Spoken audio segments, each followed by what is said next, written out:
अंधी सास की चालाक बहू। लो कर लो बात, शिव मंदिर का शंख भी बज गया। इसका मतलब सुबह के 7 बज गए हैं, लेकिन अभी तक नाश्ता नहीं आया। अरे बहू, ओ पूनम बहू, अरे इस अंधी बुढ़िया को इस जन्म में नाश्ता नसीब होगा कि नहीं? कल रात को भी फुलके जला दिए थे, कुछ मजा नहीं आया था खाने में।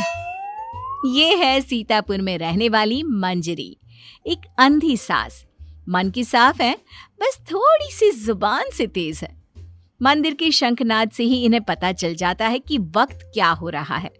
और ये रही इनकी चालाक बहू पूनम। अच्छा हुआ जो मैंने ऑनलाइन ऑर्डर कर दिया सब कुछ, वरना ये बूढ़ी लाठी मेरी छाती पर मूंग दलने लग जाती।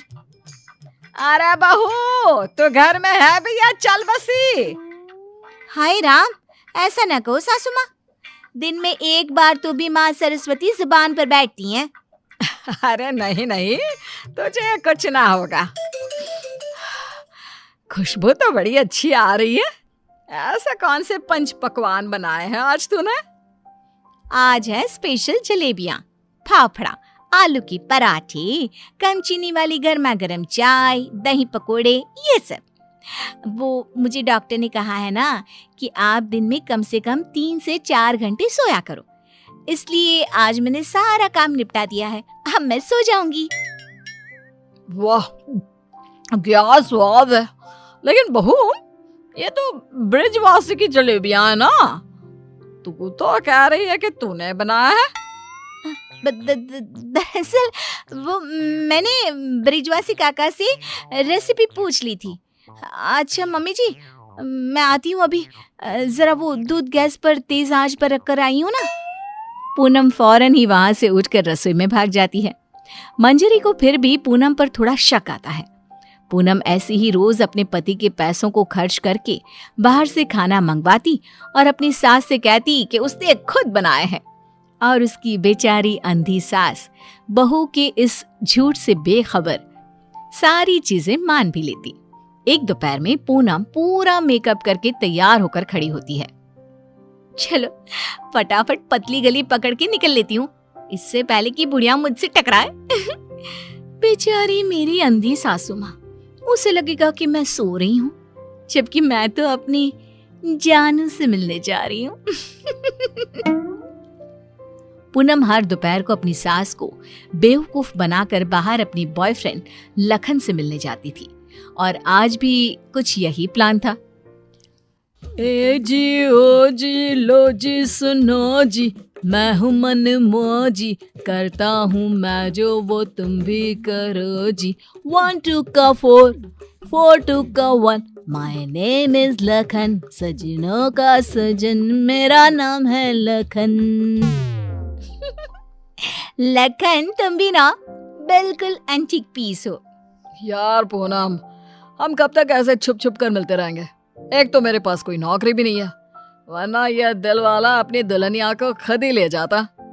टेंशन मत लो, जब तक तुम्हारे पास पैसे नहीं आ जाते तब तक हम दोनों के लिए मेरा ससुराल है ना, मैं सब देख लूंगी। लेकिन तुम्हारे पति को शक वक हो गया तो? अरे मेरा पति तो मेरा दीवाना है, आंख बंद करके मुझ पर भरोसा करता है। उसके पास से घी निकालने के लिए उंगली टेढ़ी करने की नौबत तक नहीं आएगी। ओए होए, ओए होए होए, शुक्रिया मेरी जान, love you love you love you. I love you too. इसी तरह दिन बीतते रहते हैं। एक रात देवेश बहुत खुश अपने ऑफिस से घर लौटता है। माँ, पूनम, एक खुश खबर है। ऐसी खुश खबर कि जिसे सुनकर आप दोनों फूले नहीं समा पाओगे। अरे तो जल्दी बताना फिर। हाँ हाँ, इतना सस्पेंस मत बढ़ाओ। मुझे कंपनी में सीईओ का पोस्ट मिल गया है। अरे वाह, जुग जुग जियो मेरे लाल। अब तो एक बड़ा माखन का कनस्तर चढ़ाऊंगी भोग में अपने कान्हा जी को।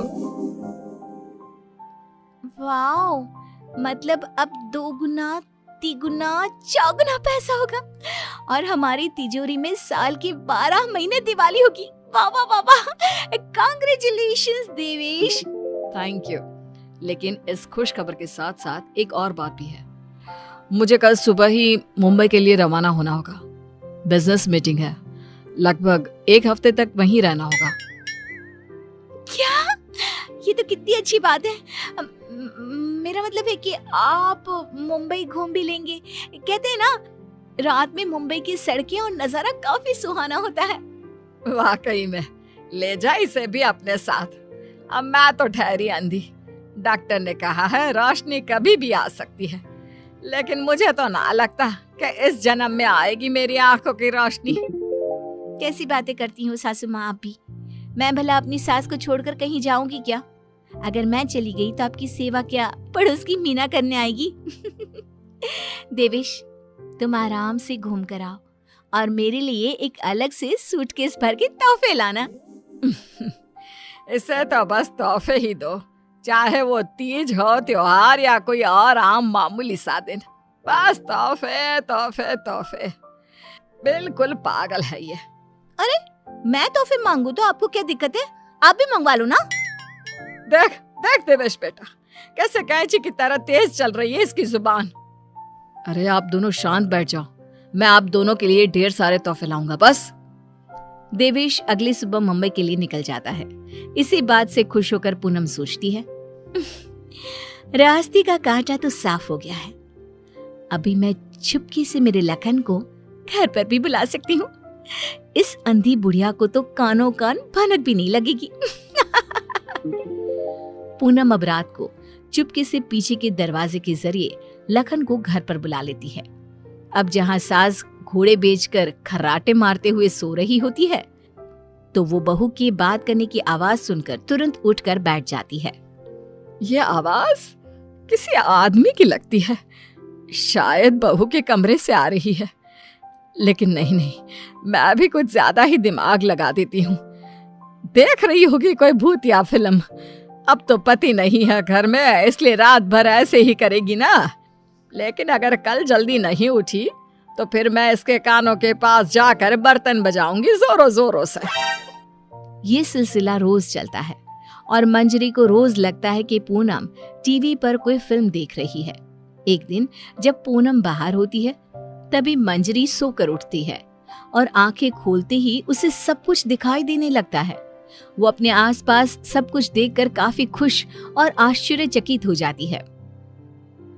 ये तो गजब हो गया, मेरे आंखों की रोशनी फिर से लौट आई। डॉक्टर ने सही कहा था, रोशनी कभी भी लौट सकती है। बहू, अरे ओ पूनम का चांद, कहाँ मर गई? देख तो अब मुझे सब कुछ दिखाई दे रहा है। अब तो मैं छड़ी का इस्तेमाल भी नहीं करूंगी और अब मैं रोज अपने भगवान जी को भी देख सकती हूँ। पूनम! मंजरी अपनी बहू को आवाज लगाते हुए पूरा घर तलाशती है, लेकिन पूनम उसे कहीं नहीं दिखती। तभी उसकी नजर तिजोरी पर पड़ती है जिसका ताला नहीं लगा था। इस पर वो जैसे ही तिजोरी खोलती है तो हैरानी से उसकी आंखें फटी की फटी रह जाती है। ये कैसे हो सकता है? जहां तक मुझे पता है, देवेश ने कहा था कि वो घर खर्च के लिए 25,000 दे के जा रहा है, लेकिन यहाँ तो उसका आधा भी नहीं है। जरूर ये पूनम ने पैसे अपने शॉपिंग पर खर्च कर दिए होंगे। पैसे को पानी तरह बर्बाद करती फिरती है। आने दो उसे, फिर देखती हूँ उसे। तब तक मैं अपने भगवान के दर्शन कराती हूँ। मंजरी मंदिर जाती है, अच्छे से दर्शन करती है और खुशी खुशी वापस घर की तरफ चल देती है। जहाँ रास्ते में उसकी नजर मंदिर के पास बहती नदी के किनारे बैठी अपनी बहू पर पड़ती है, जो लखन के साथ वहां बैठी थी। ये यहाँ क्या कर रही है और इसके साथ कौन बैठा है? पता तो करना ही पड़ेगा। अब मंजरी चुपचाप आगे बढ़ती है और वहीं पास में एक बड़े पेड़ के पीछे छुपकर उनकी बातें सुनने लगती है। सुनो लखन, कल मेरा पति आने वाला है। आज रात को तुम आना और हम दोनों पूरी तिजोरी पर हाथ साफ कर देंगे। और भी बहुत सारा बेशकीमती सामान पड़ा है घर पर, उसे भी हम अपने साथ लेकर यहाँ से भाग जाएंगे। आइडिया अच्छा है मेरी जान, अब हमें कोई नहीं रोक सकता। हम ना यहाँ से सीधा सिंगापुर जाएंगे डार्लिंग। बाप रे बाप, इसका मतलब इस महारानी का इस मुफ्तखोर के साथ चक्कर चल रहा है।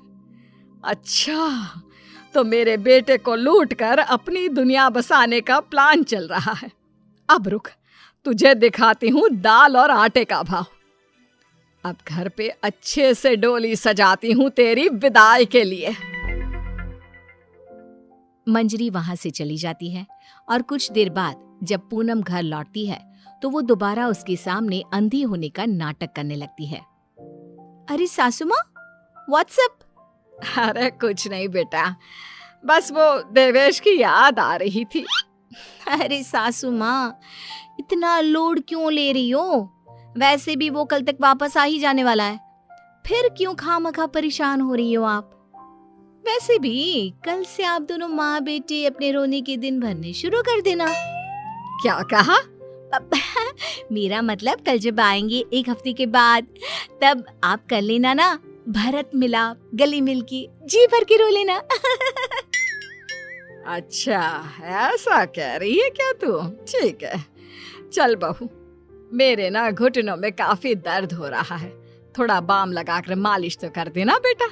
और हाँ, 2 दिन बाद 7 पंडितों को भोजन खिलाना है, उसके लिए मसाले भी तो तैयार करने हैं। सिलबट्टे पर ही पीसना है उनको, घर के पीसे शुद्ध मसाले चाहिए।